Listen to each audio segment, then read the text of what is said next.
Term limits. That's all I'm saying, guys. Now, we talked about Senator Mitch McConnell having a fall the other day in Congress, and now Speaker Nancy Pelosi had a fall of her own while on a Congress trip overseas. So these politicians, they seem to be sick and tired, but somehow they just don't want to let go. And mind you guys, many say that it was Nancy Pelosi who really leaned on President Biden to drop out of the race because of his age. Well, she's even older than he is. Case in point, she was recently hospitalized after a bad fall. Watch this. Following breaking news this hour about former House Speaker Nancy Pelosi. Her spokesperson says that she's currently in the hospital after getting hurt while traveling with a congressional delegation to Luxembourg. No official word yet on what that injury is, but according to a statement from her office, the 84-year-old is being treated by doctors and is continuing to work. NBC News senior national political reporter Sahil Kapoor joins me now from Capitol Hill. Sahil, what else is Pelosi's office saying, not only about her current condition, but about the circumstances of what happened? Yeah, it's not a very detailed statement from her office, Morgan. Her spokesperson, Ian Krager, says simply that while traveling on a congressional delegation to Luxembourg, the former speaker sustained an injury during an official engagement and was admitted to the hospital for evaluation. He goes on to say that she is receiving excellent treatment from doctors and medical professionals, that she continues to work. She was unable to attend the remainder of that delegation, and that she looks forward to returning home soon. That is the statement from her office. Now, in terms of the nature of the injury, the severity, the recovery time, the statement does not address those questions. I've asked her office about those matters, and I've not received a response yet. I'll keep you posted if I do. Pelosi is, of course, 84 years of age. She has served in the House since 1987, 2 stints as Speaker of the House. She stepped down as the top Democrat in the caucus after fully 2 decades in that powerful job. She is, however, still the representative from San Francisco. She just won another 2-year term for that job. Morgan? Now, seriously, guys, the first thing that my uncle said when I told him about this, bet her insurance claims won't be denied. Yeah, right? Now, I did a little bit of digging and I found out that Nancy Pelosi tripped and fell as she was going down some marble stairs at the Grand Ducal Palace, breaking her hip. CNN also confirmed that she had fallen on the stairs. Too bad these liberal media news networks love to forget these politicians have free healthcare while we pay for these politicians who voted against giving us free healthcare. You know what I mean? But yeah, definitely no surprise when there wasn't very much sympathy for the longtime House Speaker, given just how Nancy Pelosi was to blame for recently this major divide within her own party. Watch. Nancy Pelosi, Miranda Devine has written a great op-ed. Nancy Pelosi is finished. No one deserves more blame for the Dems' $1 billion electoral collapse than her. Keep in mind, she's the one who stabbed Joe Biden in the chest, and essentially he had to walk the plank. So she is the reason Kamala Harris was the nominee, and she is the reason, according to so many people, that they really stunk up the place this election. Pelosi told the New York Times that President Biden should have dropped his re-election bid earlier, and that if he had, Democrats might have had the opportunity to run an open primary. And that led to this headline. Axios headline says, "Scoop, House Dems sick of Pelosi." And one senior House Democrat that was interviewed says, quote, "She needs to take a seat." Yeah. Right. By the way, how disrespectful it is for the sitting speaker. Hakeem Jeffries, he's the one who should be front and center. He's the one who should be giving explanations, excuses, and setting up a mission. And he said that a member of the Congressional Black Caucus said this: "I don't think Pelosi, is being respectful of him, Jeffries." Now, Jeffries was asked that specifically on Sunday on Meet the Press. Listen. Very quickly, though, do you think she's undermining your leadership with her public pronouncements? No. Okay, that was quick. One of the arguments that Nancy Pelosi made is that President Biden should have gotten out of the race sooner. Do you believe he should have dropped out sooner? I think that President Biden will go down in history as one of the most consequential presidents of all time, and I was thankful for all of the work that we were able to do together. He did make the decision. It was a selfless decision to pass the torch to Vice President Kamala Harris. I think she ran with it and did the best job that she could under incredibly challenging circumstances in a little over 100 days. She came close, but we fell short. Now, seriously, guys, the lady made all sorts of enemies in the Democratic Party. She even went after Senator Bernie Sanders. Bernie Sanders said on Wednesday, after Kamala Harris was thumped, He wrote, "It should come as no great surprise that a Democrat Party which has abandoned working class people would find that the working class has abandoned them. First, it was the white working class, and now it is Latino and black workers as well. While the Democrat leadership defends the status quo, the American people are angry and want change, and they're right." A lot of Democrats, including Nancy Pelosi, taking some issue with this. That's right. Here's what she said after Bernie Sanders said that. With all due respect, and I have a great deal of respect for him, for what he stands for, but I don't respect him saying that the Democratic Party has abandoned the working class families. That's where we are. For example, under President Biden, you see the rescue package, money in the pockets of people, the shots in the arm, children in school safely, working people back to work. What's his name? What did Trump do when he was president? One bill that gave a tax cut to the richest people in America. In fact, why did voters who earned less than 100,000 K go for Trump in such large numbers? Well, there are cultural issues involved in elections as well. Guns, God, and gays. That's the way they say it. Wow. So you're right. They're not going to come. No, they're not learning. And let's not forget her blaming President Biden for the party's loss in the election. Even Senator John Fetterman got sick of it. Democrat Senator John Fetterman, he went after Nancy Pelosi after she blamed Biden for the Democrats' losses. Fetterman told Pelosi, quote, "You got what you wanted and now you're still blaming Biden." He suggested she step down to give a younger generation an opportunity. Pelosi will be 86 in the 2026 midterms. Is it time to make way for a younger generation? Man, I got to tell you, that guy is quotable. He is now. Look, I think that was the argument of the Kamala Harris campaign, is that there needs to be a new generation. And I think Pelosi needs to decide whether she is this legendary leader who, knocks heads and makes all the decisions, or whether she doesn't have any responsibility at all. Which one is it? So I think Fetterman makes a good point, and I think he makes a good point about this sort of stultifying leadership that's been in place for decades that people have largely rejected in favor of something they're taking a pretty big risk on, as we talked about in the last discussion. By the way, guys, that was Fox News contributor Mary Catherine Ham, who was commenting on just how bad Nancy Pelosi is messing things up in the Democratic Party. Now, hold on to your seats, guys, because it's about to get even wilder. There's also talk of Brian Thompson, the CEO of United Healthcare, who was killed and was supposed to testify against Nancy Pelosi for insider trading. You don't say. You don't think Nancy Pelosi? Nah. Full disclosure, media outlets say that this is fake news, but hey, when there's smoke, there's fire, right? But you know what else I found out, guys? That Luigi Mangione, the alleged CEO killer, has family ties to Nancy Pelosi. I know, mind-blowing, right? So here's the latest development in the story.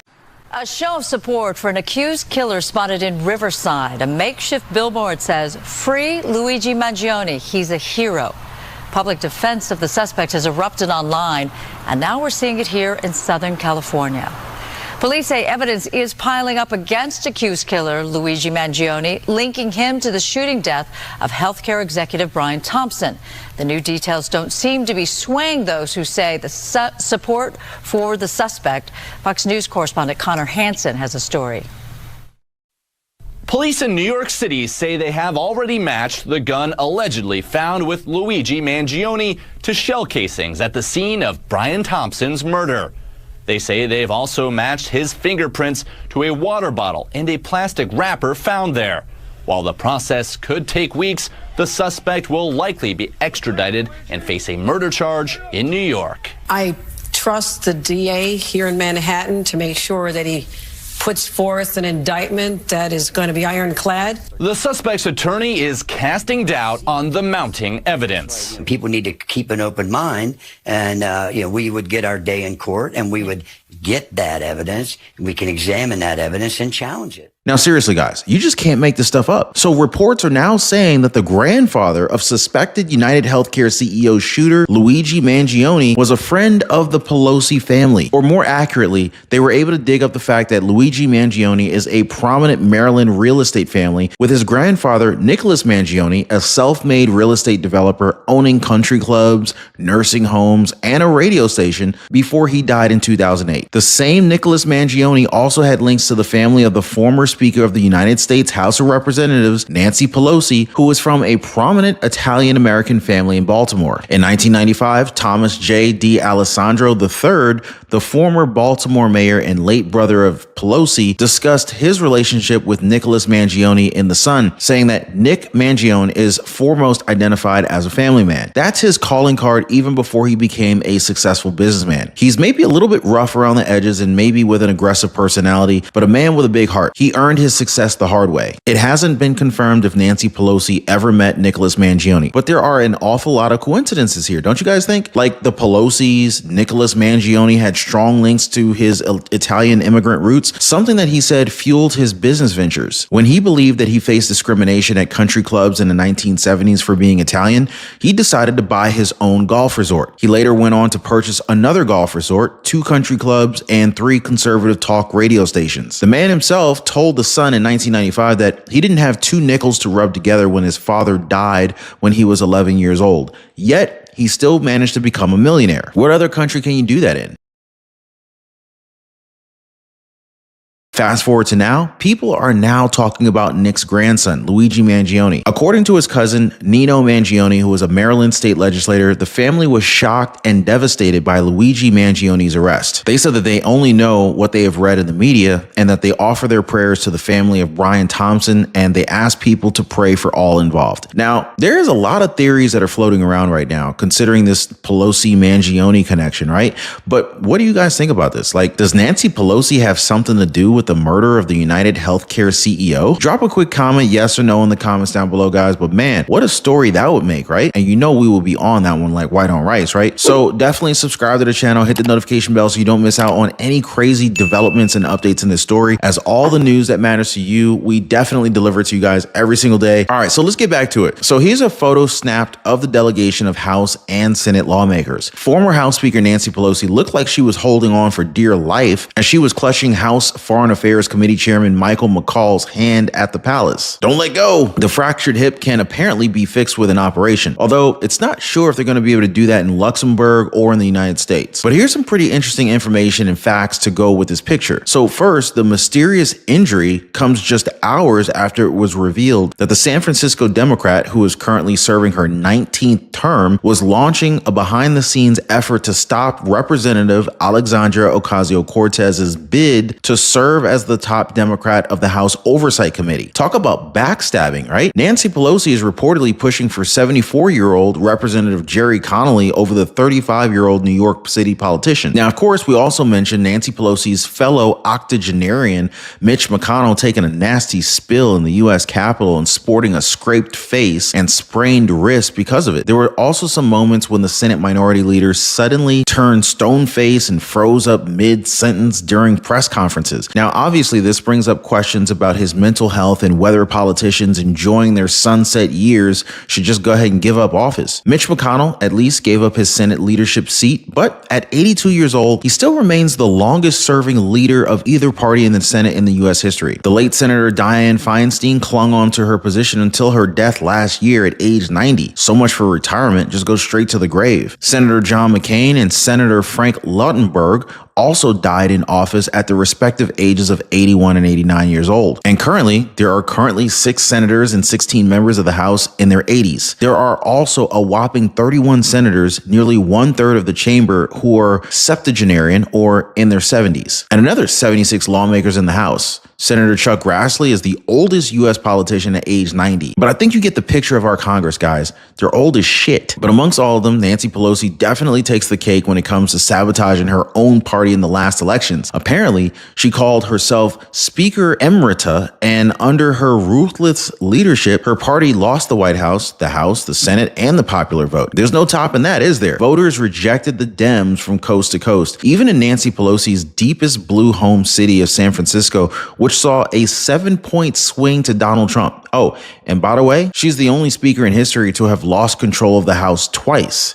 Can you believe that she went ahead and filed to run for re-election in 2026 at the ripe age of 86? By the time she'd be done, she'd be 88 years old, and she'd even be outlasting Trump's term. Makes you wonder, when is enough with this woman, right? I mean, it's not just me, right? She's played her political game with a sort of a mean girl's sweetness, right? But it's only ended up hurting her party and delaying a very much needed showdown between the hard left and the moderates, who, by the way, seem to be walking out the door under her watch. Right now, when the GOP has become synonymous with Trump, the Democrats are all about Pelosi. And I think we can all agree, it's not a pretty sight. It's turned into a full-on blame game and just 24/7 bitterness on display, especially after their crushing defeat at the hands of the American people, which many people didn't see coming as they've been so busy calling Trump a Nazi. Question: if Nancy Pelosi truly sees Trump as a dire threat to democracy, why was Biden all smiles and welcoming him back recently? Why did Joe Biden wear full red on election day? I mean, Nancy Pelosi once vowed Trump would never step foot in the White House again. Yet, here we are. Her own people are starting to openly challenge Nancy Pelosi's tight control and questionable decisions. I mean, we've seen her fighting publicly with high-profile Democrats, trading insults on national TV, and even earning a 4 Pinocchios from Washington Post for lying that illegal migration was worse under Trump than Biden. Anna Navarro on The View didn't mince words either, calling Nancy Pelosi nasty for telling the New York Times that the Dems would have won if Biden had quit sooner, and Simone Sanders Townsend from MSNBC criticized her for helping orchestrate the very public demise of the president. Senator John Fetterman, he didn't hold back either, questioning why Pelosi, at 84 years old, insists on clinging to power instead of passing the torch on to the younger generation. He said that Nancy Pelosi got what she wanted, and now she's still blaming Biden. Honestly, it just seems like at this point, the only reason why she's sticking around is out of ego, especially since she's now demanding titles like emerita